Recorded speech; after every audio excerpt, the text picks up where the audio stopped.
Listeners be advised. The Soliloquy podcast discuss matters related to the human experience and many that are sexual in nature. Due to this, some conversations may surround triggering topics such as sexual violence, self-harm, abuse, and much more. Please be advised, a list of crisis and psychological resources will be available in the show notes of this episode. With that said, let's get started with the show. Ladies and gentlemen, may I have your attention please as we go through the following safety instructions. In the event that there is a loss of cabin pressure, oxygen mask will drop from the overhead. Place the mask over your nose and mouth. Breathe normally as oxygen is flowing even if the mask is not inflated. Be sure to adjust your own mask before helping others.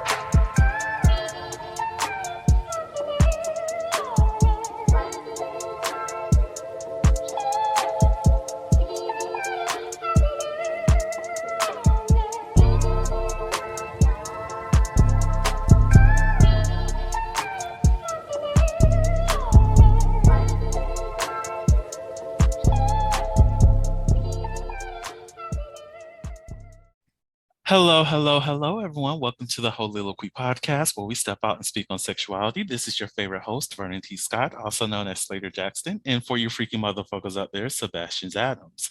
On today's episode, we are bringing back one of the oldies and one of my faves, online versus traditional dating. And with me to discuss this is Edward. How are you doing? I'm good. I thought you were calling me an oldie, and I was like, escape. Abort the mission. End call. How dare you lie to these people? How dare you? I'm going to turn off my ring light so the light isn't doing this whole thing. I'm done. I'm doing well. Things are a little crazy.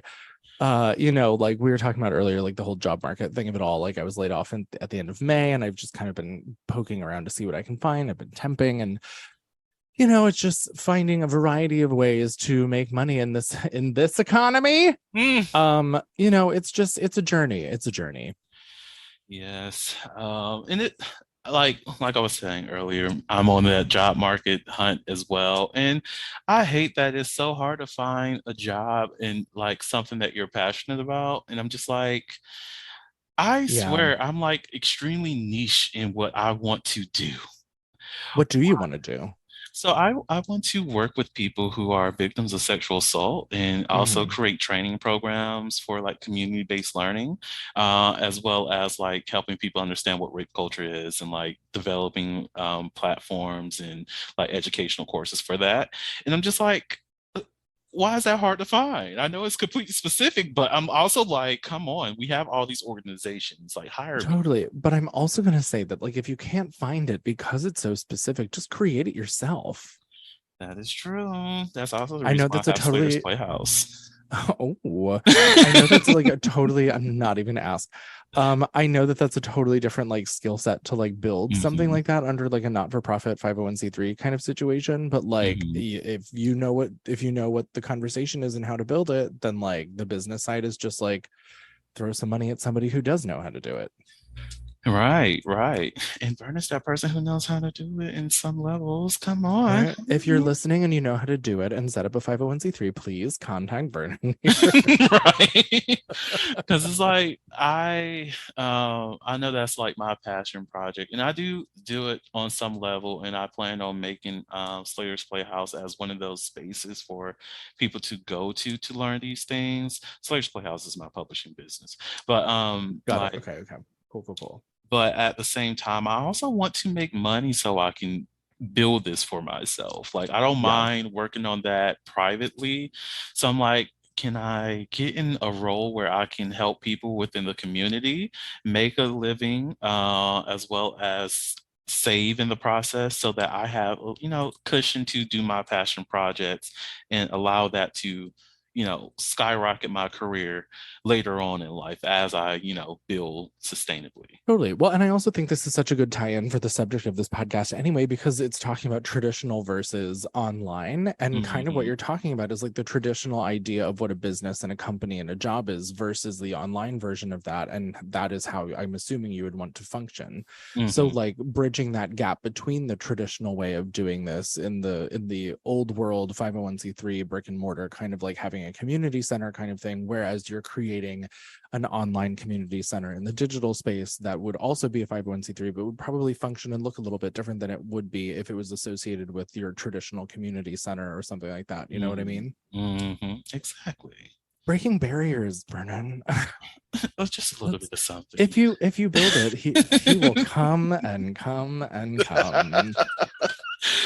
Yes, but before we even get into the topic, Edward, who the fuck are you? Like, people need to know, like, oh my Who God, the I know fuck that am you, I? I know you're amazing. Well, thank you, thank you. The question of who I am has come up a lot in the last couple of years since shutdown situation.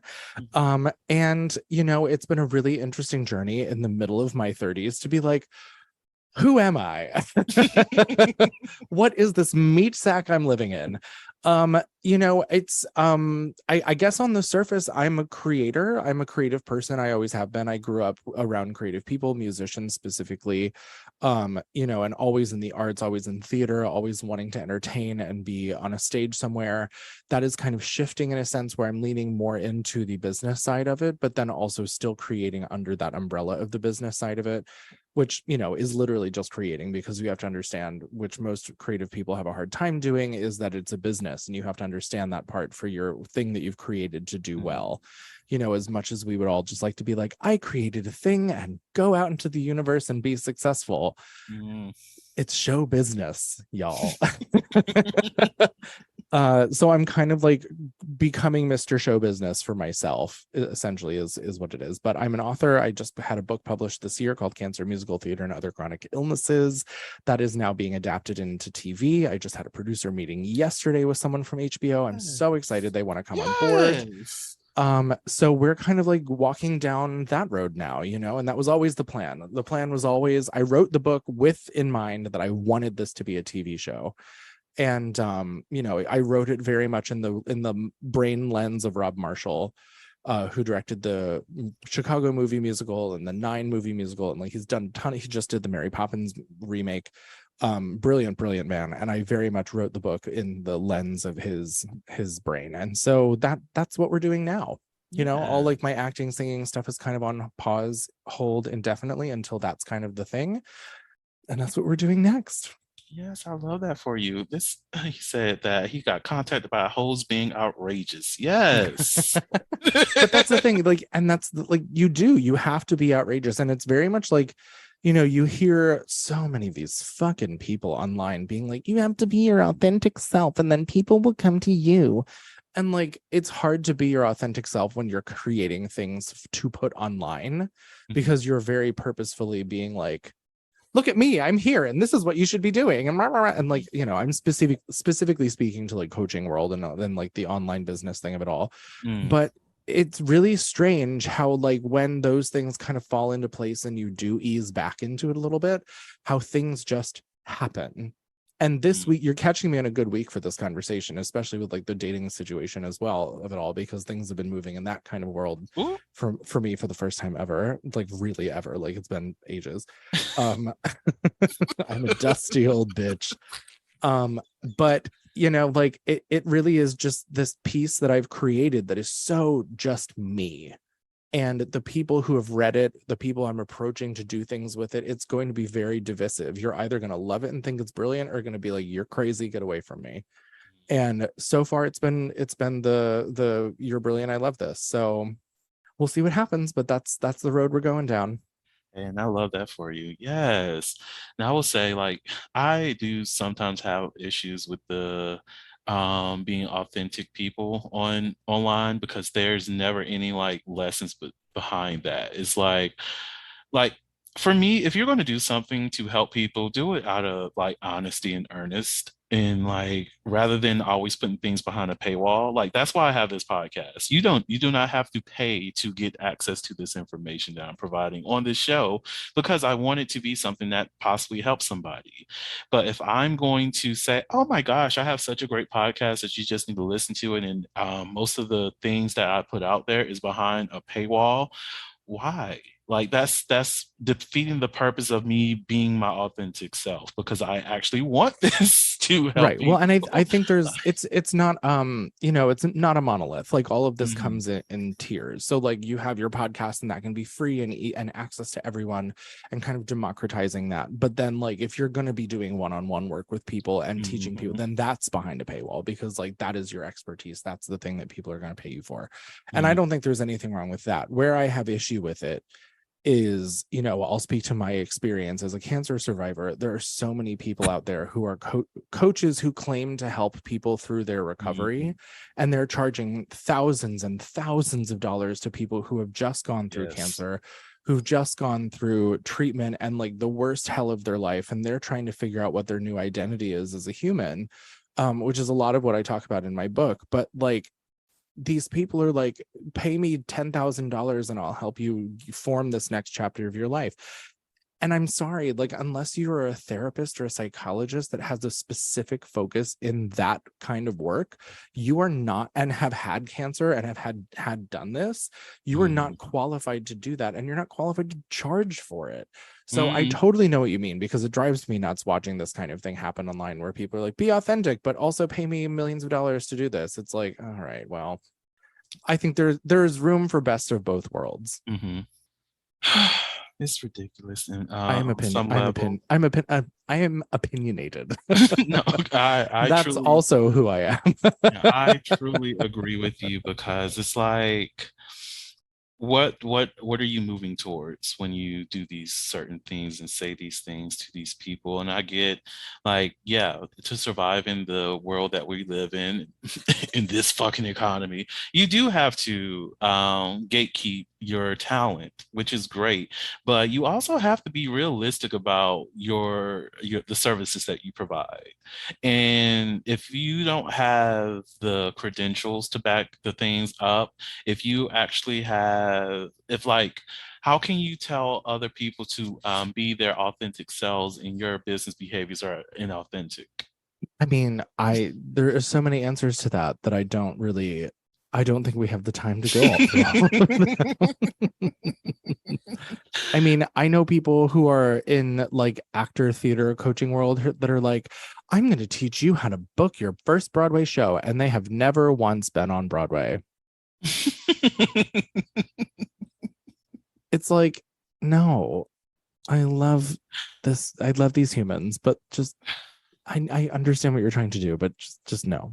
Yeah, that's like every time I see somebody that's like, "Oh, I'm going to teach you about financial literacy," and at the same time, it's like the only reason why you have the money that you have is because you sell on a course, and that's gaslighting people and telling them that it's their fault that they're not successful, rather than being completely real with them and teaching them different strategies of how they Well, can save money and yes, working well with it. then exactly, but then there's also the people that are like, I'm going to teach you how to be financially successful, but then their parents were rich, their grandparents were That rich. part.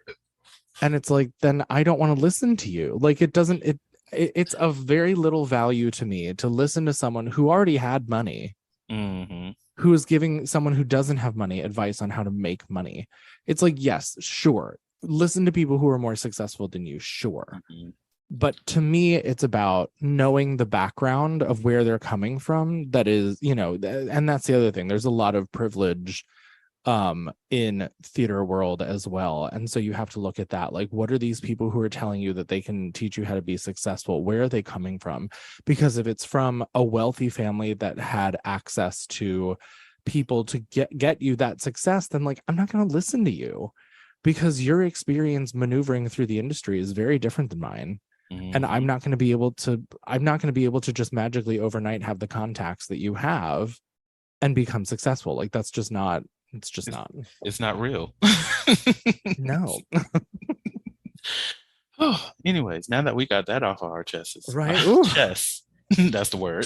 So, going into online versus traditional dating, one of the things that we talked about was that there are some generational differences between the two, like what we prefer these days and whatnot.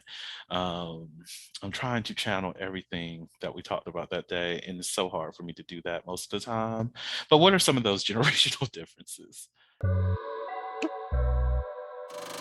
The Holiloquy podcast focuses on the variability of sexual expression. When it comes to sexual expression, we often depend on pornography to illustrate how one must perform sexually. For those who have not learned this by now, the stuff you see in porn is not real.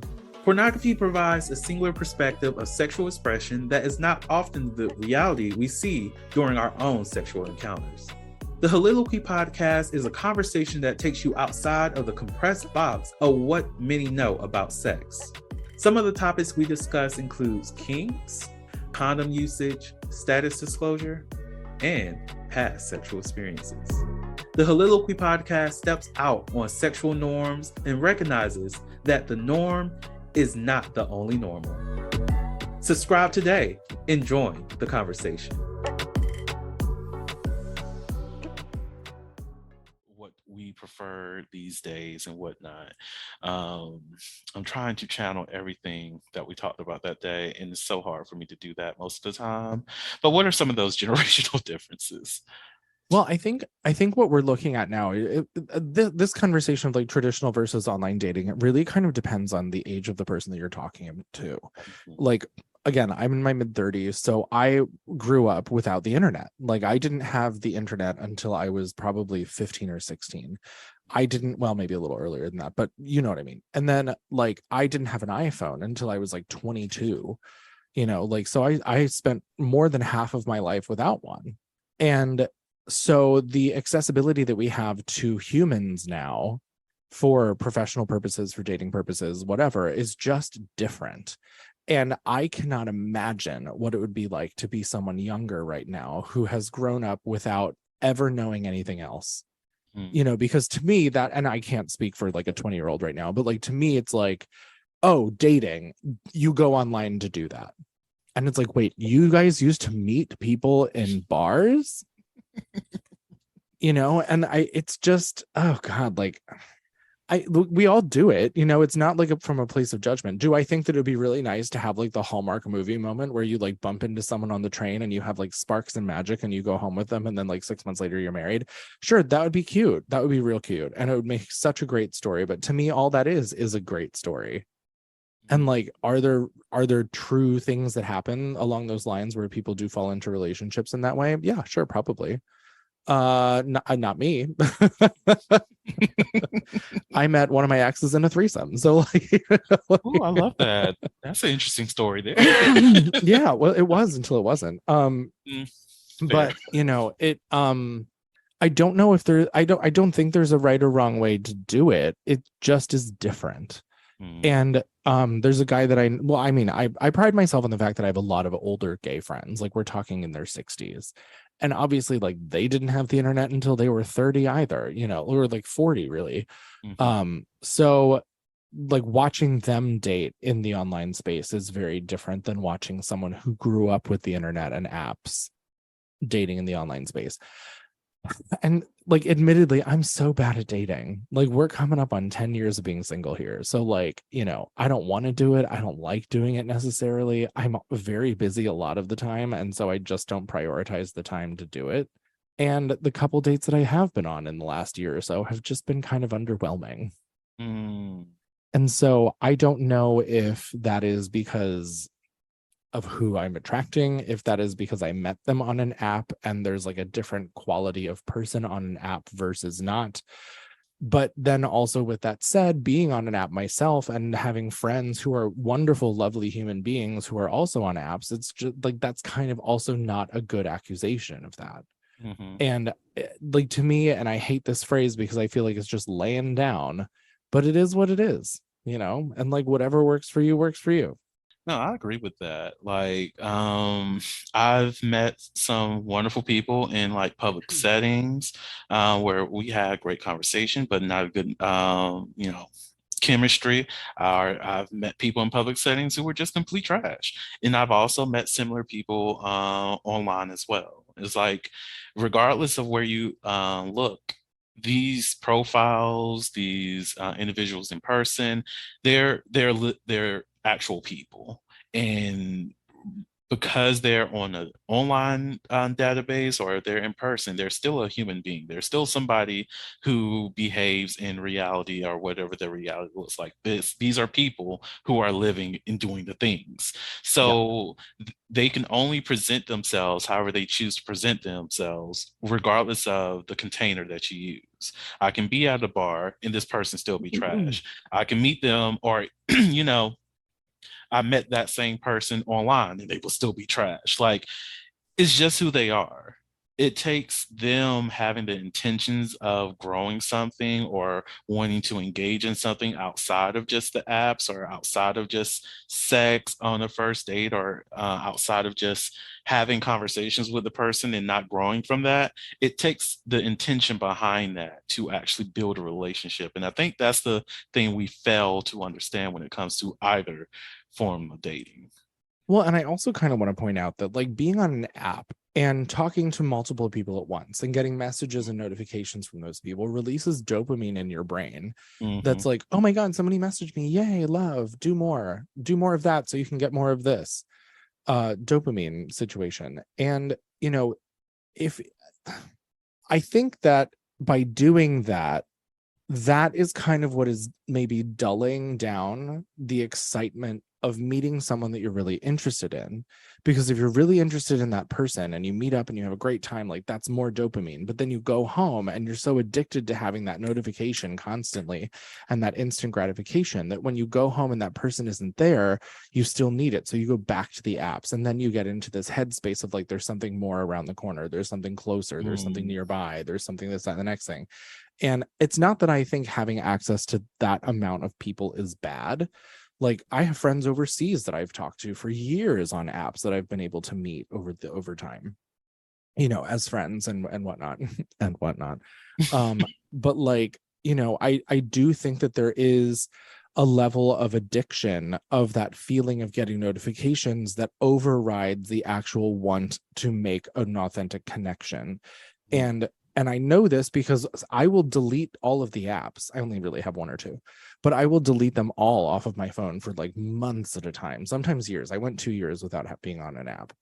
And, it was great. You don't have that pull or that sense to like, oh, I need to check my scruff or whatever. I need to check and see if I have any messages from people, because that need for the dopamine and for that instant gratification of talking to someone that you're attracted to picture profile wise is gone. And then you do kind of open yourself up for meeting people who are organically in person on the street, on a subway car, whatever. And I'll combat my own theorizing there by saying that we're living in a place where people don't trust each other. And like, we want to know everything about someone before we even meet them to see if they're safe, if they're worth our time. And the safety component, of course, because of what you talk about with like sexual assault and everything else, like, of course, that's important for you to know if that person is safe. Mm-hmm. So, pros and cons. Yeah.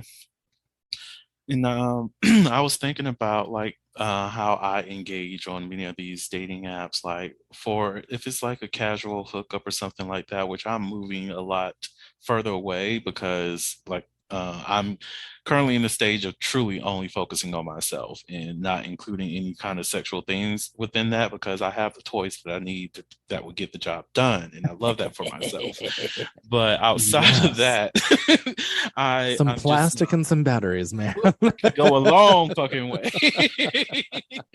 So it's like outside of that, like I don't want to lead any person on, making them think that there's going to be a potential relationship, or even just have those conversations with people while I'm in the phase of adjusting myself.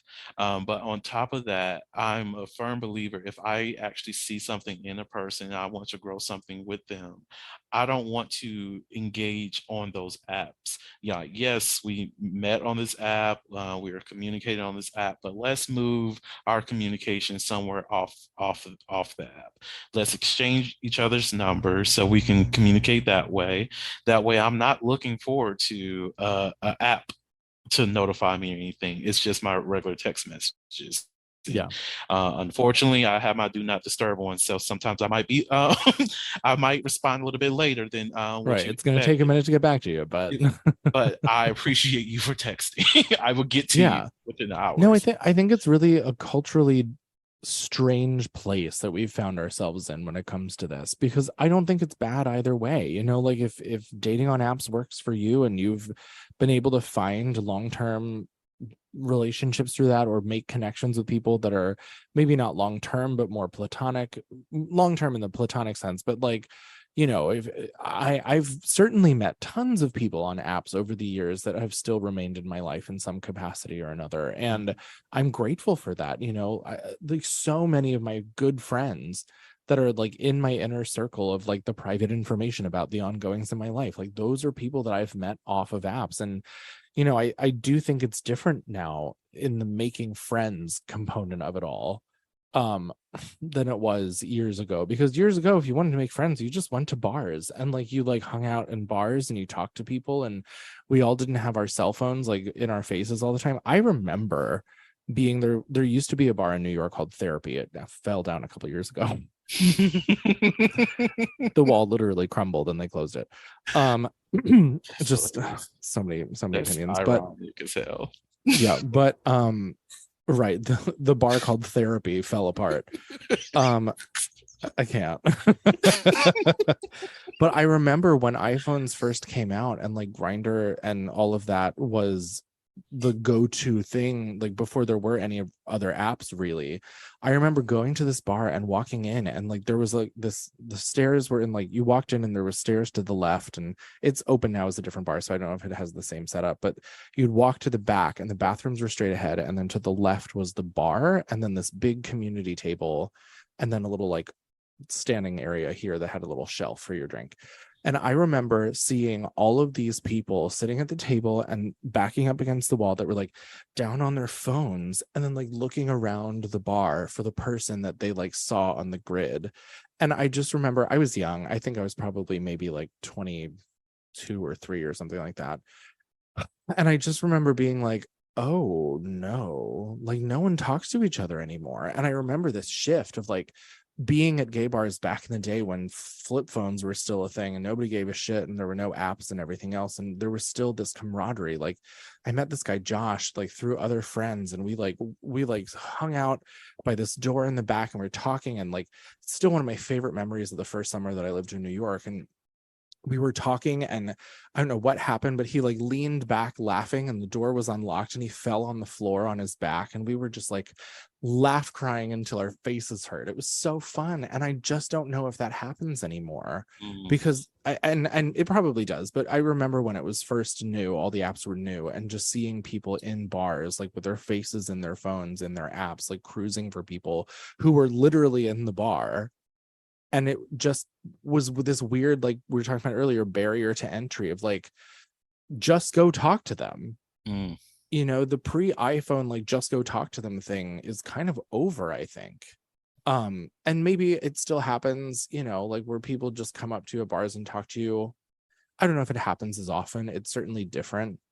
But I just remember that being a very pivotal moment where it was like, oh shit. And I had this realization where it's like, wow, people are just Stuck to on the their phone. phones on the front. Why am I paying, you know, $15 a drink here where I could just be at home on my phone if that's what we're doing here? Like I, it's I will weird. I will have to say I'm guilty of doing that on some level. Of course we all Like, are. I've totally 100% done that. And I'm not saying this from this place where like I am perfect and I've never done this. I'm just saying like I remember the first time that I clocked it, and it has just become normalized, and it's just a thing that we do.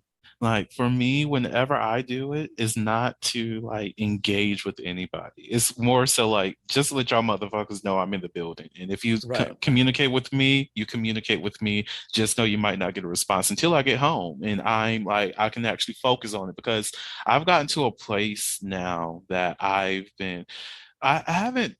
I will say there was a period of time I was attached to my phone, but after that year or two, I started to detach a lot more. Like, oftentimes, I got to a point where I kept leaving my phone in my car. I will get into my room, watching TV or something like that, and I'm like, oh, I need to respond to a text message. And then I'm looking for my phone and I'm like, did I leave it at the gas station? Did I lose my phone? Oh my God. Oh shit, I lost my damn phone. Go out into the car. One time I literally drove to this Chinese restaurant that I went to earlier that day and asked them if I left my phone. They was like, no, we didn't see anything. Nobody reported anything. I was like, damn, somebody stole my phone. Got back home, parked my car, and something fell out as soon as I parked. And I was like, oh shit, there's my phone. There's my phone. And Yeah. I drove there just to find out the phone was in the car this entire time. Wow. So after then, I was like, maybe I should have a little bit of an attachment to my phone to the point that I don't lose it on purpose or on accident. So at least I am cognizant that it's not around me or I'm Yeah. aware of where it's at. But outside of that, like I enjoy just being in the moment with people now, not being stuck on looking to see who's all in the area around me, seeing who's attractive and stuff like that. I get in public spaces that's in mixed company. The urge of not wanting to offend somebody by saying, hey, you're attractive, blah, blah, blah, or that fear of rejection. I get all of that. Yeah. But at the end of the day, when you're in person, most definitely in queer safe spaces, and you're unable to communicate with somebody, just to acknowledge that you find them attractive and handle that rejection, it's a moment where you have to reflect on the reasons behind that and Yeah. unpack those feelings. Yeah. I mean, it's I definitely think that it has an emotional effect on us all. You know, and we this is a broader conversation with like internet trolling or whatnot, but it does embolden people to say things that they wouldn't necessarily say to your face. Like, you know, how many times have you gone up to someone at a bar and been like, show me your dick? Or like they just walk up to you at a bar and they like whip their dick out in your face. Like that's not how we behave in public. And it has created this very strange transactional like interaction with people that is very different to the way that it used to be before. And that's not to say that transactional sex and interactions never happened. It's just making it on an even less personal level. Because before all of this, you would go to a bar, you would meet someone, you would make the choice to go home with them, you would hook up with them or whatever. Maybe you would spend the night, maybe you wouldn't. But at the end of that, it was probably made pretty clear that like this wasn't going to go beyond here, like have a good day, goodbye. And like, sure, maybe that hurt and maybe that sucked, but like I would rather feel hurt and be like, that was a really mean thing to do than not feel anything because someone just didn't respond. Because then you're just like swiping to the next person and like swiping to the next message and going to the next profile. And it's sad. And I'm again saying this from a place where I do it. And it makes me sad that I'm doing it. And again, that is why I end up deleting them all a lot of the times, because it just wears on me that it's like, I'm spending all this time on this app. I'm not really meeting anybody. The people that I am meeting are like not what I'm looking for in the end. And so like, why am I spending all this time and energy here? I have things I want to do and create. And so why don't I just delete them to free up my time? That part right there. And yeah, that's definitely something that like that's another reason why I try my best to like keep myself removed from the apps, is because I've realized how I became a little bit more needy for the response rather than just enjoying my day. And I'm well, and that goes back to like the dopamine thing and the instant gratification. Yeah, I'm finally at that point again where I'm not looking for a response from people. I'm not waiting for them to say anything. If we start a conversation, that conversation continues another day. That's great. That's fine. If I'm on my phone, I'll respond. But I'm no longer in the process of ruling my day based off of the responses of other people, even when I'm horny. Like, yeah, there's some times where I'm just like, oh, I really do want to like hook up with somebody, and let's see if somebody I've communicated with in the past is available. If they're not, okay, damn, now I actually have to go on the apps and find somebody. But even at that, like I remember someone mentioning that it might have been something on IG where they mentioned that we need to stop looking at masturbation. It might have been Nicole. Anyways, we need to stop looking at masturbation as a constellation prize. Like, oh, because I didn't find anybody, now I need to masturbate. No, I've already masturbated a couple times. I just want somebody here to make this process a little bit quicker so I can get to the point I need to get to. That's why I'm on this app looking for you. But if I have to do it myself, I shall get it done myself. And that's my mindset these days. Like, if it's Yeah. something that's not going to make my process a little bit shorter, because I cannot be spending 3+ hours to get to the point I need to get to, then yes, I'm going to be on the app to find somebody and make it a little bit shorter for me. Well, and I also think, for me, this is like my happy medium of everything that we're kind of talking about is just having people that are like reliable and trusted and that and whatnot. Like, there's some people that like I've been casually hooking up with for a decade. Mm, Like, just I love talked to that. one the other day, and like we know each other, we're friends. I don't know if we've hung out socially more than a couple times, but like, it's one of those things where if they're in town or they're available, they send a text. If we can do it, great. If not, it's no pressure. And these are Mhm. people who I love these people. I think they're absolutely wonderful people. And I think there's so much power in having that kind of friendship with people, because then you don't have to go through the whole tedious, like trying to search for someone on an app. Like, who cares? Like, stop. Like, just stop. Like, make and then a good friend of mine actually asked me a question a while ago, and I think this is obviously very person specific and it takes a certain amount of emotional maturity for this, but like infusing intimacy back into friendships, Mm, like being comfortable with engaging with your best friends in your inner circle, with like making out or cuddling or whatever you want to do with them, as long as everyone's comfortable and on the same page. For me, that doesn't necessarily work. My brain compartmentalizes things very neatly, and so like if you're in the friend box, that's where you're going to stay, and I can love you in the way that I love you, but it's not really probably not going to get to a place where it's physical. And mm, that's not because I don't think you're attractive, it's just not the dynamic. mhm. I get that. Like, with some of my friends, we can cuddle together and all of those great things because we just have that comfort with each other. But at the same time, we're not making out with each other. We're not doing that, and that's just like you said. That's the dynamics of that Yeah, relationship. and I think to be honest with you, I'm kind of jealous of people who are able to do that and not have any kind of like emotional turmoil about it. Like, Mhm. it's just like this understanding. It's like the magical fairy like queer community of people that are just like everyone is one and equal. And I just like my brain doesn't do that, and I wish that I could get to a place where it did, in a sense, because I think it's wonderful, but Yeah. it's just not, in my experience so far, it just has not been for me. Yeah. And I will say the other thing is like having like those friends would benefit relationships. And I'm a firm believer that if I consider you, if we're going to use that title for whatever the situation is, that the friendship is something that's important to me. That you're not here because just the sex. I want to build that friendship with you, meaning we can go out and have a good time, enjoy a meal and all these other things, recognizing that this is, well, friend dates or whatever, but this is nothing leading towards romance, nothing leading towards us being together long term, but this is us engaging with each other as friends. And we also happen to have sex too.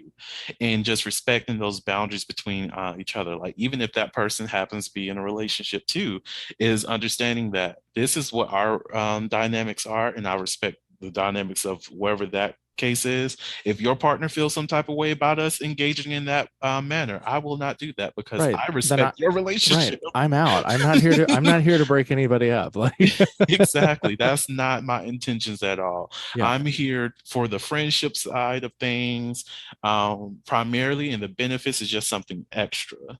And I like, whenever I'm engaging on online spaces and I ask somebody about like their intentions, what they're looking for on the app, this is what I'm probing for to see if they're comfortable with having actual intimate connection on the level of friendship, or if they're looking for romance, if they're looking to be in a long-term relationship, or are they just looking for somebody that they just want to fuck. Those people who's just trying to fuck somebody, I save them for that horny night where I'm just like, I need somebody over here to do a little bit of sun. Yeah. Outside of that, we're not going to be engaging with each other. Sure. Well, and also like that whole, like, again, the transactional thing. I truly think I've outgrown it, like, and again, I have done a lot of it, and I don't think I have any feelings about it in the sense that like it's good or bad or whatever. It is what it is, and you can do whatever you want. Like, I'm so here for the sex positivity of it all. But for me, like, I don't like the whole anonymous thing. I kind of don't like the one and done thing. Like, I want to have a level of comfortability. The people that I have known for years, that we have had this kind of dynamic for years, like the sex just gets better, and like, Yes. why would you not want that? Like, if these like anonymous guys, like, I get the appeal, I totally do. And, been there, done that many, many a time. But I first of all, I want to see your face. I want to look at you, like, Yes. I want to look at your face, and I want to connect with you in that way. And there's so many people who are so uncomfortable with that. Like, how many times have I like been on a date with someone, and then like we go to seal the deal at the end of the night, and they like lay there with their eyes shut, or they like don't actually look at you, and it's just so weird. And it's, again, I don't know if this is like an app thing or an internet thing, but it's that inability or unwillingness, or maybe emotional immaturity is what I'm talking about, to look at Mhm. someone in the eyes and have that connection. Like, if you're, Mm. and the thing is too, like, if you're closing your eyes and you're just like disconnecting because you're either not into me or you didn't want to do this in the first place, then like, say that. Because I'm very clear a lot of the times, if not all the time, about like, are we good? Like, do you want to do this? Can we? Like, is this Mm. cool? And oftentimes, like, during, I'll be like, you good? And like, just check in that way, because I want to make sure that that person is all right. Yes. Because that also comes from a place where I've been on the receiving end of things, and I wasn't all right, and it was just being like, energetically bowled over, without much say in it. Mhm. And I don't want to put someone in that position. I get that 100%. I would say on some level, well, actually not on some level, I am the same way. Like, that's why I truly appreciate those bonds that are more strong and not just the one-nighters, because like one thing I hate is for someone to tell me that they are looking for like a friends with benefits, or finding friendship on these apps and building like relationships or whatever that looks like, and their only purpose is just to have a quick nut. I'm just like, why even lie? Like, Yeah. why not present yourself on and authentically what you're looking for? Because if that happens to be what I'm on that night, then you might get what you want. But at the same time, why present yourself as though that you really do want to engage and know each other or meet on a regular basis and develop some kind of friendship, a relationship or what have you, and you don't really want that? Like, it always leaves me feeling bewildered in a sense. Like, how, like, why? Like, we did not have to go down this route. We could have just been adult about this and had the conversation that was pertinent to that. And even whenever I do find those people who are honest about that, and I appreciate them for their honesty, and I tell them, thank you for being honest with me, but unfortunately, this is not what I'm looking for. But again, thank you. Like, you find me attractive, I found you attractive, but on outside of the sexual level, there's nothing that we can build from that, and that's something that I'm not looking for, most definitely at this point in my life. And even with those anonymous people and who will message and want to hook up and all these other things, I'm like, I'm glad that you find me attractive. I I love that Right. for Thank you. you so much. Thank you. But I need you to return the favor on that, because what will be the purpose of me knowing that you're attracted to me and I have absolutely no idea what's supposed to be coming my way? Because attraction has to work both ways with this motherfucker right here. Yeah, no, I mean, same. And like, why would you want to hook up with someone who's not into you? That Like, that doesn't feel good. Like, nobody wants that. So, like, I've literally hooked up with people who told me afterwards that they were not that into me. Wow. And it was like, it's happened twice in my whole life that was verbalized to me.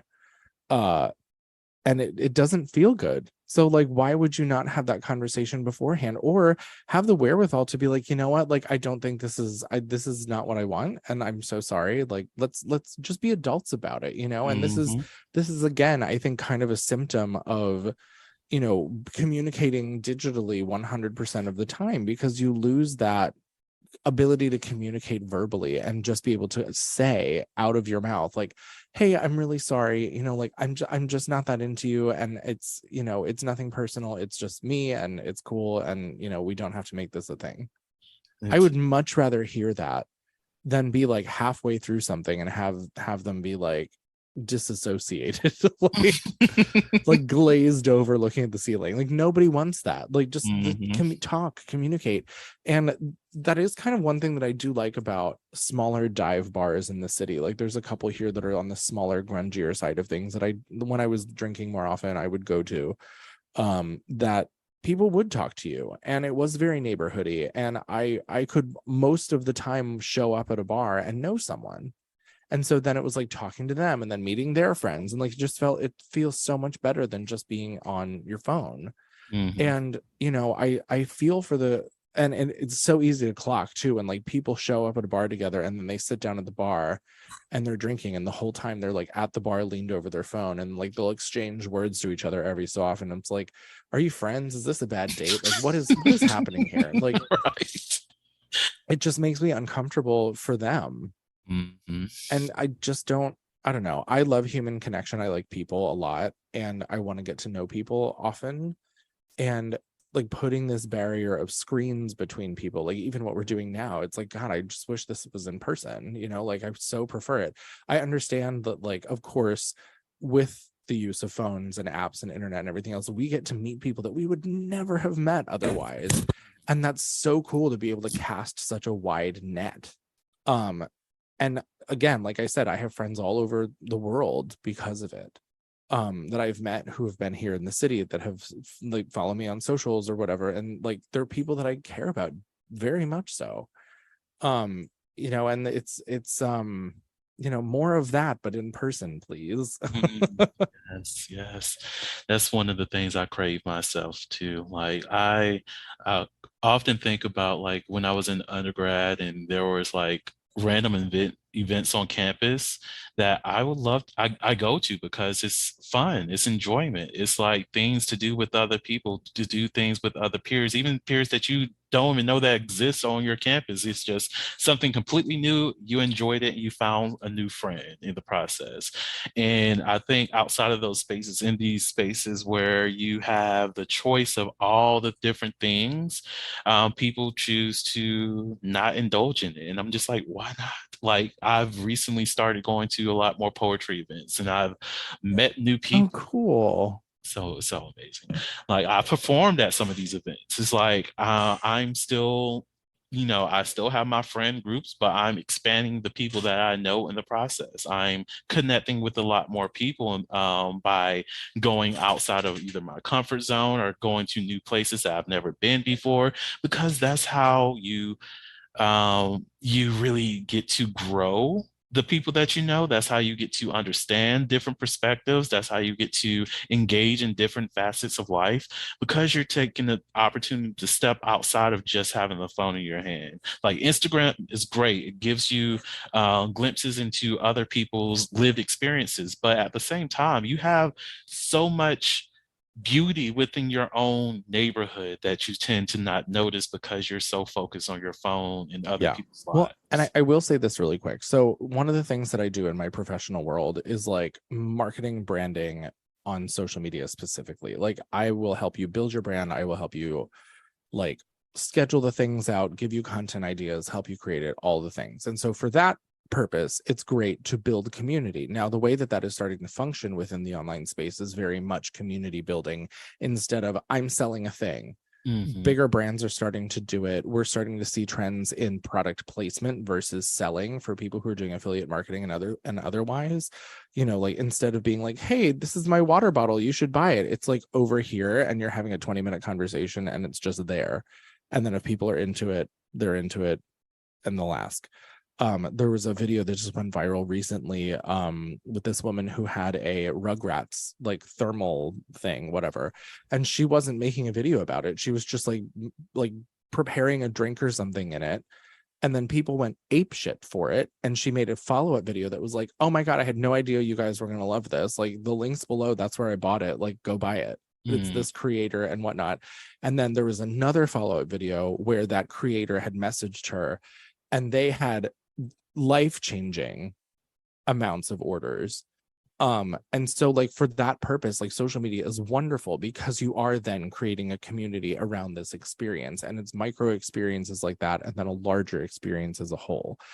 And like, again, if that is happening at the very top of corporate, where they're trying to build communities and they're trying to build an audience that, like, a conversation can be had around multiple facets of that brand or whatever the thing is that you're doing online, cool. But then also, aren't we as people wanting that? If that is what the trend is with businesses online and how to sell your thing and communicate with the people around you, shouldn't then we also as humans be trying to create that, where we are the quote unquote corporation and building community and audience around ourselves? Like, a friend of mine in the neighborhood, she and I are putting together queer gatherings in our specific neighborhood because we live uptown in Manhattan. There is no queer space up here. There's no gay bar. There's nothing. There used to be one down on 125th, but even that is still 50 blocks below where we live. So we're doing kind of like this bar hop situation where, like, once a month we pick a bar and we message all the queer people that we know in our neighborhood, and we're assembling a email list, and we're trying to get people who are up in the Washington Heights, Inwood, Fort George area to gather and come together. And let me tell you, the response of that is so enthusiastic. People are like, oh yes, thank God, something.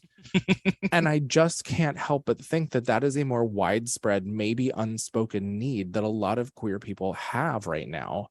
And which kind of brings us into another conversation about community. We don't need it in the same way that we did before the internet, before cell phones, before technology got to the way it is now, because we traveled in packs. We knew where people were, we knew who people were, and we were able to protect each other in that sense. I think of, like, back in the Stonewall days, where they talk about, like, oh, this person would go to this person's house and they'd show up and they'd, like, yell down a window or whatever, and they were building community very analog and very grassroots, whereas now we don't do that in the same way, and we don't need it, because being queer is on the front line of every political conversation.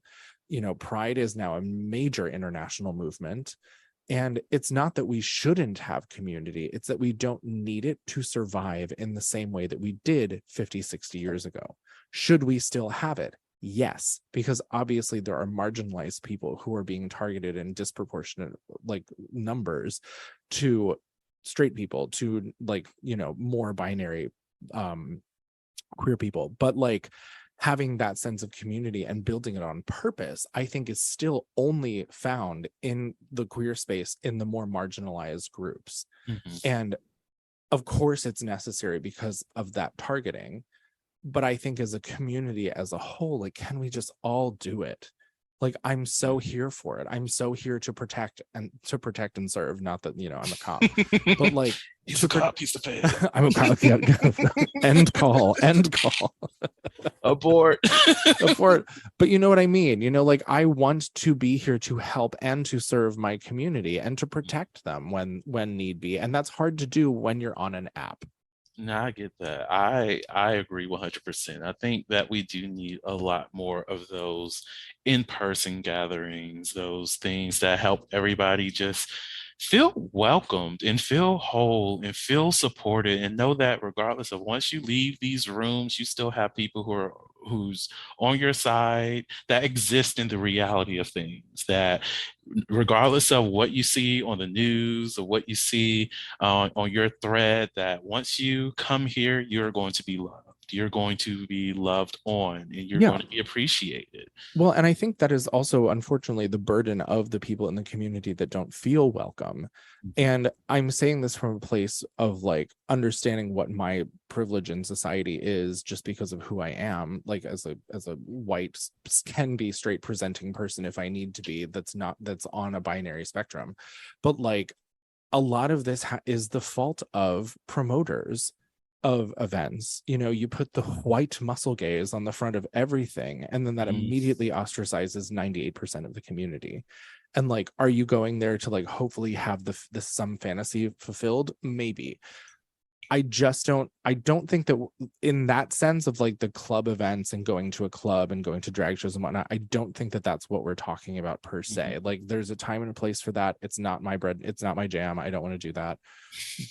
But I tried to create an event with a club owner here that would have been highlighting queer authors within the gay community in New York. And it was going to be like a book signing, a reading with multiple authors. We would have a host, there'd be music, there'd be food in the middle of the day. It'd be like a Saturday afternoon. And it would be very community center feel in that it wouldn't be a dance club. There wouldn't be a drag show. There wouldn't be go-go boys. Not that there's anything wrong with any of those things, but it would just be something off the beaten path to create a sense of community around queer people who want to support and know and get to learn more about queer authors and read their material. And maybe they're an aspiring writer themselves and they don't necessarily have someone that they can have touch points with in person to facilitate that kind of life that they want to have. And again, because the apps have put this barrier between all of us, there's not a need to do something like that. But I think it's something that we all want. Mm. You said what needed to be said. I could go on about this forever. Right. Now, on that note, are you ready for a little Never Have I Ever? Oh my God, I love this game. Oh God. Okay. Let's see how well I can embarrass myself here. Well, it's going to be one question, and I'm going to do a would you rather. Okay. For today, never have I ever tried to get someone to orgasm as quickly as possible in order to be done with sex. I have absolutely done that. Same, same. Like, it's not that, I don't know. Sometimes I just be rushing myself because I know that I have like some time on my hand, but I'd rather spend that time like watching anime or something like that. Again, I invited you over here to, get me to this one point. Like, this is why here. This is why it's different for me when I'm engaging with people that I consider like a friends with benefits versus you're here for the nut. If you're here for the nut, go ahead, get me to this point, or you get to your point, and then I finish myself off the way I want to be satisfied.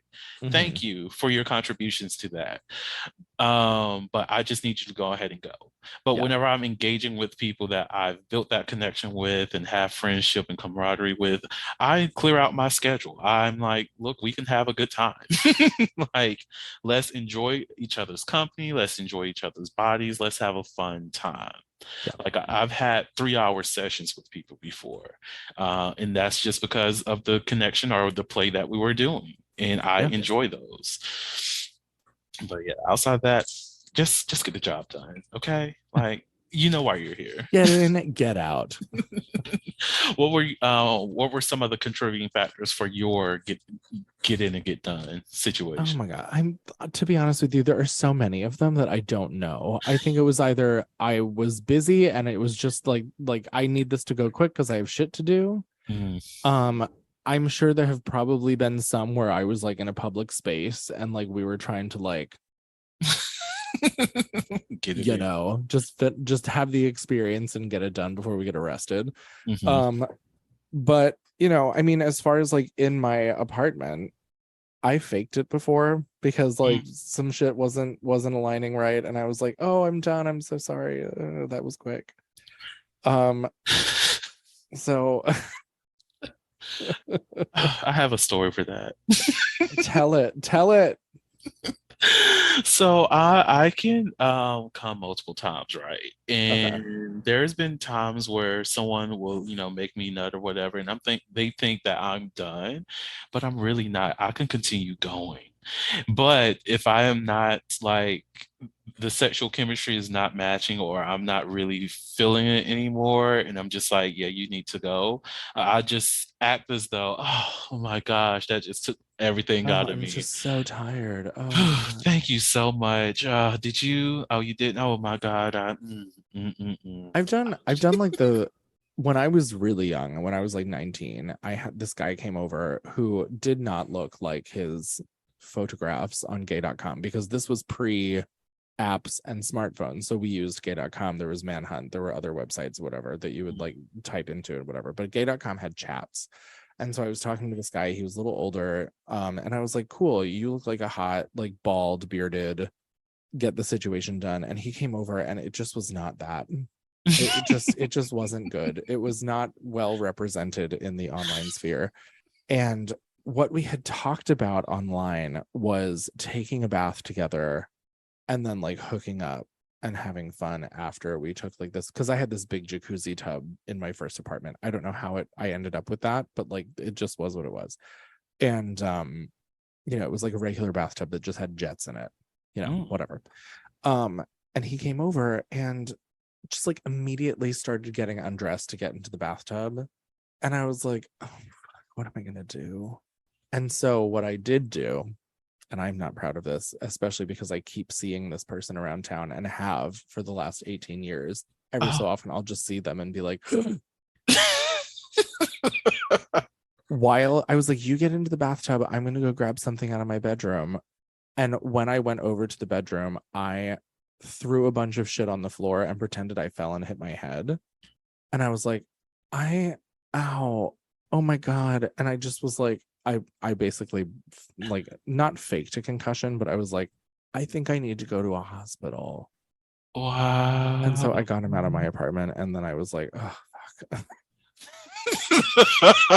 fuck. She deserved an Oscar for that one. Yes. It's like, oh God, I hit my head on the door. I'm like, Wow. Honestly, I'm not mad at the approach. That's I one didn't I passive didn't way to get know out of sex. So I didn't know what else to do. He was naked and in my bathtub. wow. I'd already run the water. I'd already put the bath bomb in it. Like I wasted a perfectly good bath bomb on this guy who just like was not who he said he was.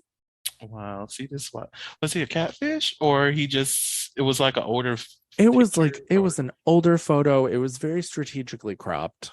oh And it wasn't what the doctor ordered. jeez. Mm-mm-mm-mm. That's like when Yeah. that's like the reason why I don't like receiving dick pics is because like you came over here and you had these pictures and some for some reason things aren't measuring up. You could have just been honest with Listen, yourself. are things ever measuring up? Like some of these guys that are like, oh, it's 8 inches. I was like, your thumb is larger than that. Where are you measuring from? Your tramp stamp? Like The what's under dick, the the under. under? Yeah, something like that. But also like, what is guys? Stop doing this. If you're listening, please stop doing this. I met up with someone the other day, and by met up with, I mean I saw them across the street, realized they had lied, and pretended I didn't see them and kept walking. And that is very not my style. I'm so not that person. But this person told me that they were 6'5" and like this big, hairy, beefy bear. And I don't know if the photo that he sent me of his face was older, but it was not his face. And he might have been 5'10" on a good day. Oh. Now I'm 6'4".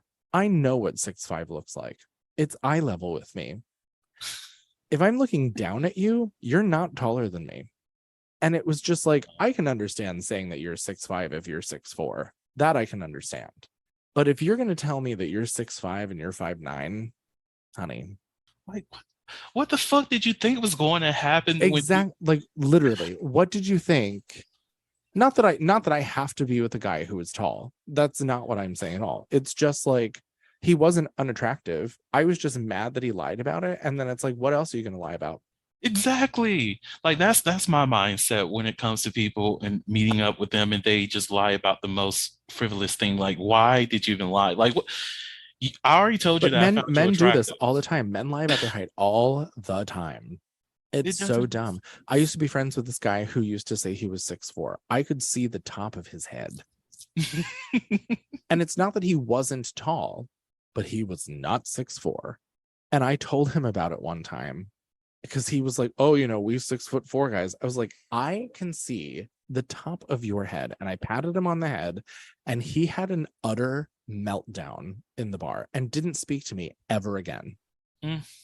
Well, you shattered his lie in front of him, and he wasn't ready for that truth, and that's honestly his problem. Why lie in the first place? I don't understand. Like, just be yourself. Again, authenticity piece. Just be yourself. Just please be yourself. There's so much bullshit in the world. We don't need bullshit from our peers. Like, stop it. Just be yourself. Yeah, that's like when I keep seeing these posts of people like, if it's elective surgery, do whatever you want. I'm happy for you, and most definitely if you can afford it, great for you. But whenever I see these pieces of people and the reasons behind them The going pieces to of get people. right, When I pieces see about pieces of people. people. These articles about people who either go off and get some kind of elective surgery because they were rejected for this one thing throughout their life. I get the insecurity. I truly Totally. understand. 100%. The body dysmorphia is strong. It is so strong in this country. But like, there's a No, point where I you meant with have me, to. but yes. Oh, I'm so done. I feel you. But like, there's a point where you have to recognize, like, sometimes the person that you're going after just doesn't like you. And that's okay. You changing yourself is not going to mean that they're going to like you even more. Well, But and that too also kind of speaks to, like, you have like with the apps, you have so much access to so many people. If this one person doesn't like you for some innocuous, stupid fucking reason, block them. amen. Moving on, girl. You're already swiping. We're not swipers. What is the We fixation on swipe. this one person that doesn't like you for something stupid? Like, literally, someone Like will. If the internet has taught us anything, is that there is something for everyone. I remember seeing this post about somebody who spent like $80,000 to get taller, and I was like, bitch, first and foremost, if you was still whatever height you were, I found you attractive. Like, I get, oh girl did not. Like, hello, do you want a man? I can be your man. And then on top of that, that was at the base level before I looked at how much you spent. Sir, you mean you need a house husband? I already find you cute. Well, and that's the other thing too. Like in the fitness industry, of course, there's a lot of problematic shit there. But like some of these guys post before and after pictures, and most of the time, I'm more attracted to the before. Child. Ooh, oh Like my. you get to that 0% body fat shit, and I just want to give you a burger. I don't care how many muscles you have. Like it's not. I don't like it. You looked Like, better before. I have someone that I know. Well, I don't know them like super personally anymore, but in my past, I knew them quite well, and I was like, they're heterosexual, so I wasn't trying to pursue it in any way. But it's like you're very attractive, extremely attractive, and then they started on their fitness journey, started bulk up, and that became their identity of being bulkier than other people. And over the years, I'm like, I see this person as being less attractive to me personally. Of course, I'm quite sure they have plenty of people who love them, how they look now, but I'm just like, do you not know who the fuck you? Oh my God. I know, Like, but it's also like that body dysmorphia thing. Like if you don't like the skin that you're in, I'm all for changing it if it's going to make you happy. But like there is a line, girl. And I think it is so important to have friends around you who are willing to tell you to stop. yeah. Like, okay, well, you've gotten there. Maybe it's hot take. Listen, there have been so many deaths in the gay community recently that people are like, oh, what happened? I'm like, girl, roids and meth. Mm, You can tell. Like, I'm so sorry they died. That sucks. But as a friend, don't you think maybe it would have behooved everyone involved to be like, are you okay? Like, you can tell when either of those things are happening. mhm. So just like have a sit, like, again, and this is like the breakdown of friendship and connection and communication within the community because of apps. And it just I'm sure I'm gonna get hate for this, but like, stop acting surprised when people who put this shit into their body end up in a hospital or dead. It sucks. It is awful. I've had friends in the past who have died for those reasons. Their addiction is something that has affected my family firsthand. I don't not empathize with these people. I don't not understand it, but it just makes me so frustrated, because why are you doing that in the first place? To reach some kind of like aesthetic or social acceptance within the group of people that you're with? Like, yes, that's important, and of course we all want to feel that. Again, broken down things because of the apps and stuff, but like, do we need to be doing steroids and meth to get there? Mm. And I've talked to guys online who are like, oh, P&P, and I'm like, that's fucking disgusting, man. No. And they're like, you don't have to be so judgmental. I was like, why not? You're putting meth in your body. I respect that point of view. Someone can be upset with me if they want. That's fine. We all have our opinions, and you don't have to follow my opinion on that either. But I agree, because like, I get, recreationally you want to utilize these drugs, but there's other things that you can do. Are you chasing certain things to heal a broken heart? Are you healing trauma, or whatever the case is? There's therapy for that. And I can help you find the resources that you need. Literally, That's the next low words out of cost and my everything. mouth. Literally, I was going to say, you need pizza and therapy. Like, just, it's okay. It's okay. Like I've had people who will reach out to me and they're on that P&P stuff. Like, even I have to admit, I had a regular who was a meth head, and I would just be like, you do your things on your time, and enjoy that. But just know that when it comes to us hooking up, I'm not going to be protecting anything like that. You can use that in my house. Do your things on your own time. But at the end of the day, hey, I'm still encouraging therapy on a regular basis. You need to talk to somebody about things. I won't even hook up with them. I won't, because like, the two things that I don't need to happen are to, one, see that happening. I don't need to see people injecting shit into, like, it just makes me uncomfortable. It makes me sad. But also, I don't need to be inside of someone who dies. Like, that scares the shit out of me. I had an experience where I thought that had happened a while back, not because of meth. It was because of like overuse of poppers. This person just like collapsed and went limp, and I was like, like, I was still in, and I was like, hello, are you okay? You all right? And I stopped, and I like crawled up to their face, and I was like, you good? And they're like, oh yeah, sorry, sometimes that happens. I'm like, sometimes that happens. Like, I gotta go. Exactly. I do not need a dead body in my apartment. And that's the other, like, me and that regular, we're no longer like in communications, everything, and he refused therapy too, way too often. So that relationship dissolved where it needed to stop. But like, the other thing, like poppers, I don't deal with that, and I do my best not to dabble with people. They make me nauseous. Like, I don't get it. Like, it smells like nail polish. Like, like I don't, correct. like, for those who enjoy that, do you, but also understand what you're doing with your body. Like, I'm a firm believer that I don't need poppers for my asshole to relax, to engage in sex with somebody. And if the person that I'm engaging with is impatient, then I don't need them in my sex life. And I am not afraid to end sex with anybody. No, and of course, again, it's like, I try to be as sex positive as possible, and I'm very much like, do you, but it also is just like, I'm also going to do me, and that doesn't include what you're doing. Yeah. And it's such a hard line for me to walk, to not be politically correct, but to be accepting of other people and what their journey is, but at the same time want to shake them and be like, what the fuck are you doing? Like, I had a friend, I mean, we've all had friends overdose. We've all had friends who have taken steroids whose heart explodes because, like, hello, it's a muscle. You're growing muscles. You're taking muscle growth hormones. Your heart's a muscle. It grows. Hello. Like, the last thing you want to have is an enlarged heart. So maybe don't do that. Yeah. It's the one thing about the queer community that drives me nuts and makes me the most sad, because it's something that can be avoidable. I agree. We have enough problems. because of other people? Why inflict more on ourselves? Mm-hmm.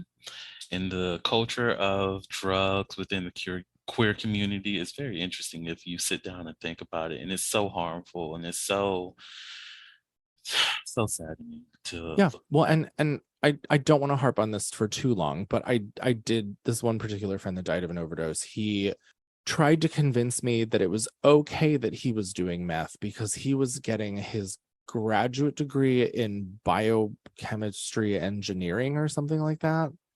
And because he was working with chemistry, he knew what he was doing. And I was like, okay. And then a couple years later, he was fucking dead of an overdose. And I was like, okay, well, I guess you didn't really know what you were doing, were you? Did you? It was like, it just, I don't know. It breaks my heart. Yeah.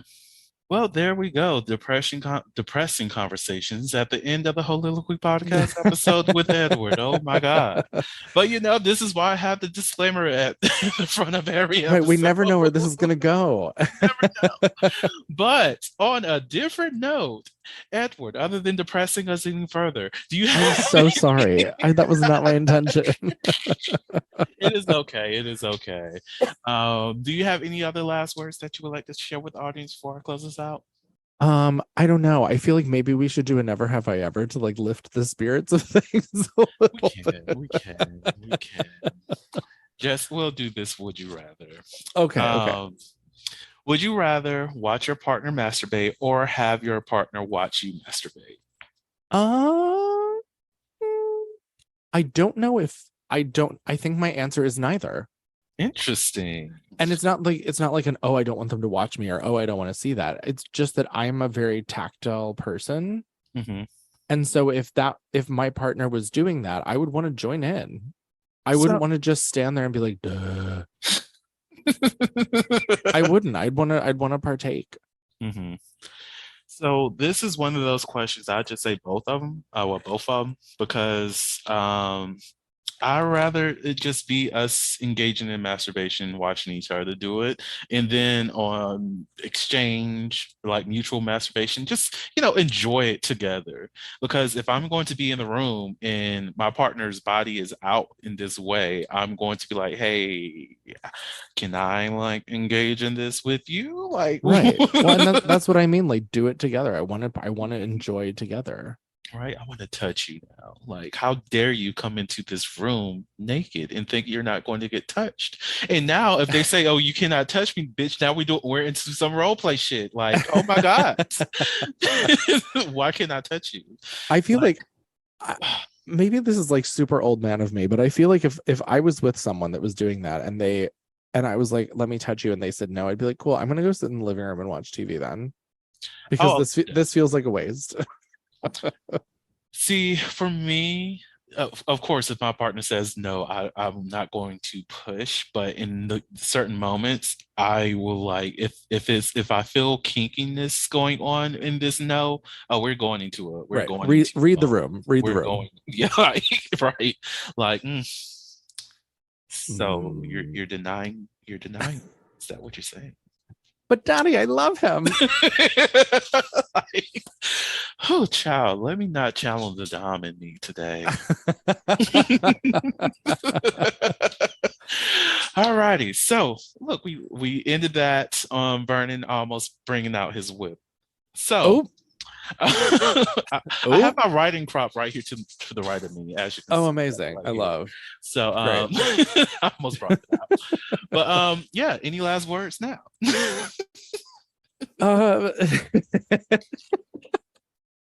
Sure. I mean, just follow me on things, like I love having these conversations. They're difficult conversations, of course, sometimes. And, I think they can also be fun. And I think you've done a very good job at like facilitating having a very difficult conversation, multiple of them, and still have fun talking about it, because I'm a big advocate of learning through humor and learning through laughing, because we have to be able to look at ourselves and realize how ridiculous we are and laugh about it, because life is ridiculous.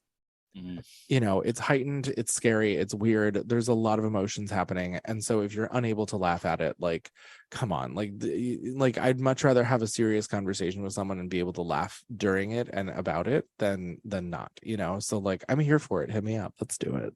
Yes, yes. Well, I'll be in the DMs. Do it.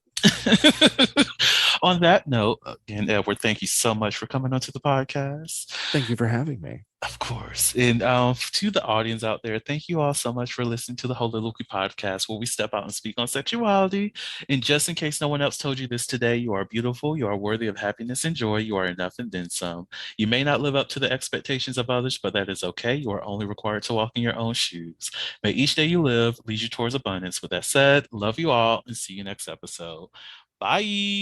Bye. Thank you for listening to the Soliloquy podcast, where we step out and speak on sexuality. You can subscribe to the podcast through your favorite podcasting app and find us on the web at www.soliloquy.com. That's www.heauxliloquy.com. Share the podcast with your friends and join the conversation.